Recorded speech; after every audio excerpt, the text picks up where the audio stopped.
Okay, so it's a constitutional amendment to raise sales tax a little bit, raise the income tax on the wealthy significantly, wealthy being $250,000 or more for an individual, $500,000 for a couple. And that should bring in about $6 to $9 billion, depending on how you crunch the numbers. So somewhere in that zone, based on the way that tax increases has brought in revenue over the last 10 years, it's going to be a lot more like 6, and 9 is a pipe dream. None of the taxes we passed in the last 10 years have come close to reaching. Most of them haven't even reached the low end of the estimates, let alone the high end. So I like to think in terms of $6 billion.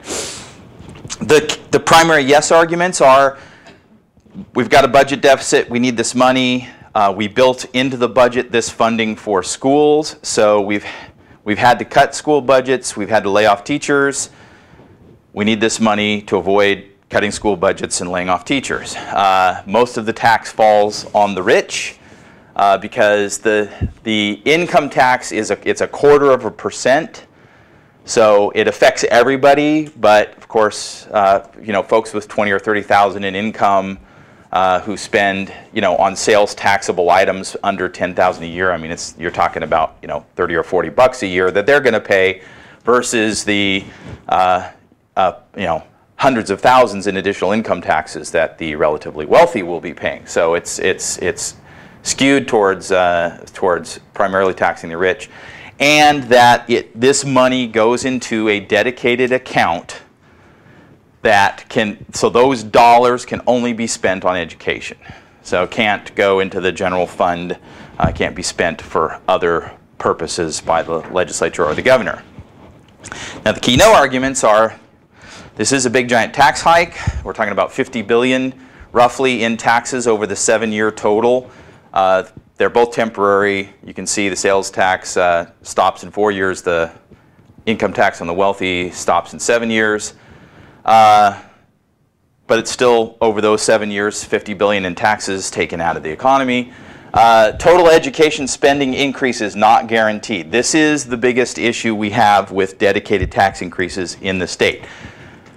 They always argue, look, it says right in the law that it's lockboxed for education. The legislature cannot take that money and spend it on anything else. And that is true. The other $35 billion of the education budget is fair game, though.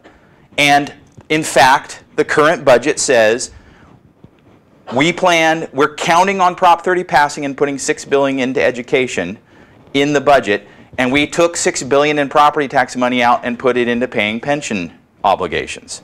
So they've already done the shell game. They've already taken the $6 billion out that this $6 billion goes in.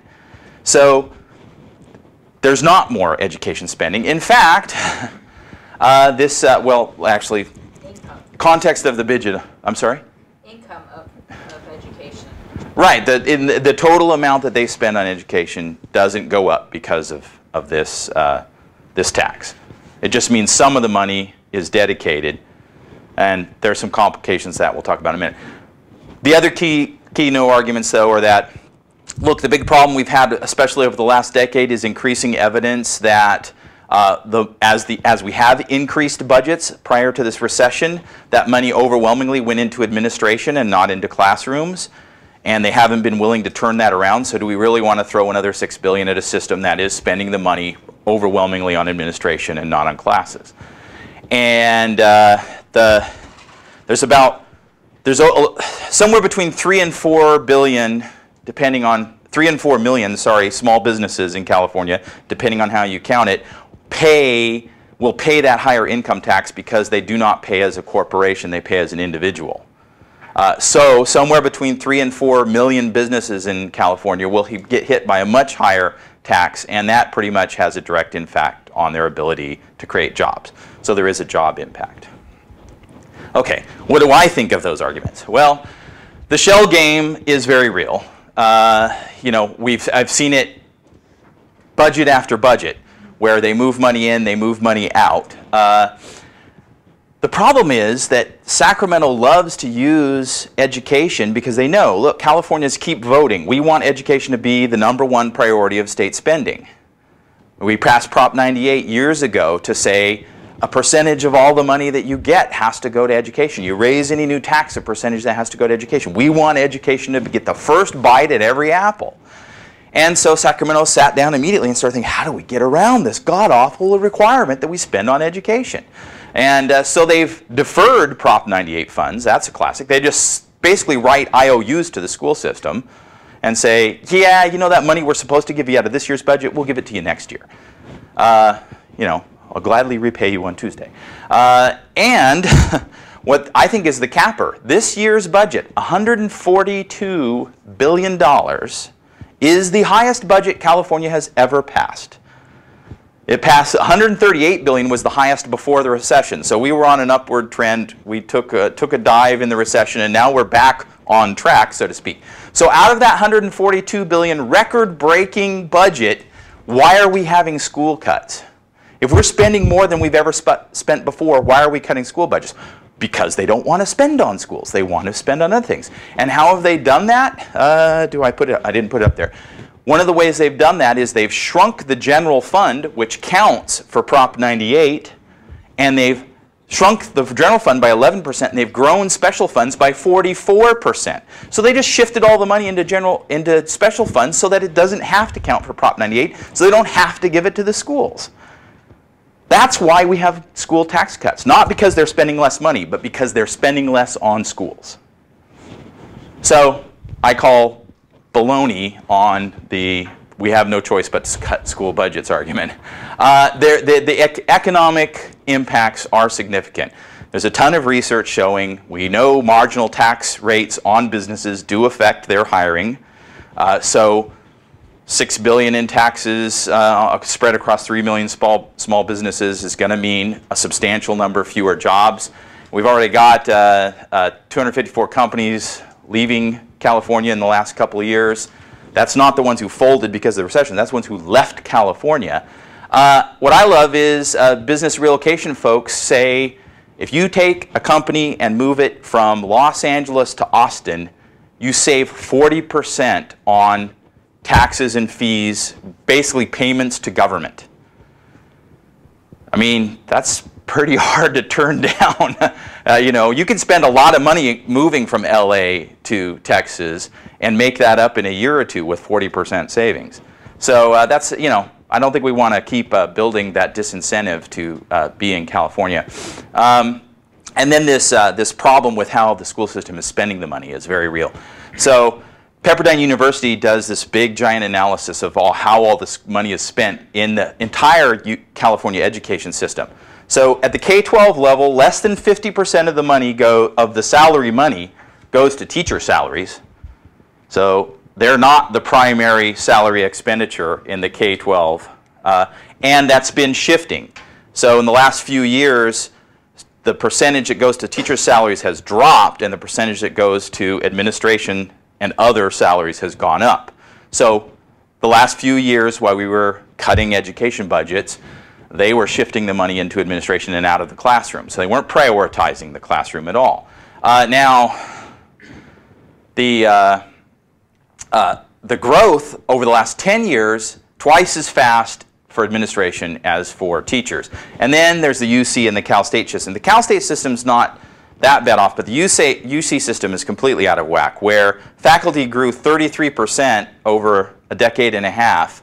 Senior managers grew 194%, to the point now where there are literally within the UC system more senior managers than there are faculty.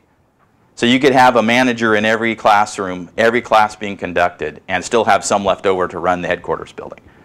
So they aren't interested in using the additional resources we're giving them to actually increase education for students. So do we really want to give them another $6 billion? All right, Prop 31. Well, I guess questions, yes. Okay, so if that does not fly, if Prop 30 is voted down, what will happen to education? That is a good question. So the budget currently has $6 billion in the budget, so the schools have had authority to spend that money since the budget was passed. If it doesn't pass, that creates a big hole in the budget as currently conceived that has to be closed somehow. Now, of course, what Governor Brown says is we just won't give $6 billion to the schools. End of story. They're going to have to. Then the schools will all have to make short-term emergency cuts. They don't have to do that. There's another $134 billion in the budget that they could shuffle that around. And so the question is, which are they going to do? Are they going to cut off our noses to spite our faces for us, I guess, by cutting the school budget or not? History is a little bit iffy on this. My guess is they'll wind up splitting the difference because they won't really. There'll be too much outrage if they cut school budgets instead of all the other things they could cut. But they like to cut school funding, as the last decade shows, so I can't see them making the schools whole entirely. Yeah, Doug. Adrian, what's your thoughts about if it doesn't pass, them coming after some of the historical things that have been on the table, like real estate transfer taxes, things like that? I don't know. I mean, they still have the issue of getting the votes for a tax increase, which it doesn't seem like. I mean, I'm sure if they thought they could just pass a tax increase, they would have just passed this one. Well, they could do it through the legislature next year, do a document transfer tax and not have to take it to a vote of the people. Right. Okay. So yes, there is. I would say that not passing 30 is going to ramp up the pressure on them. They feel compelled to spend that $140 billion. So if they don't have the money, they're going to want to try to find it somewhere else. So then it becomes a battle in Sacramento over whether they can get the votes for a tax increase or not. And it won't just be that one.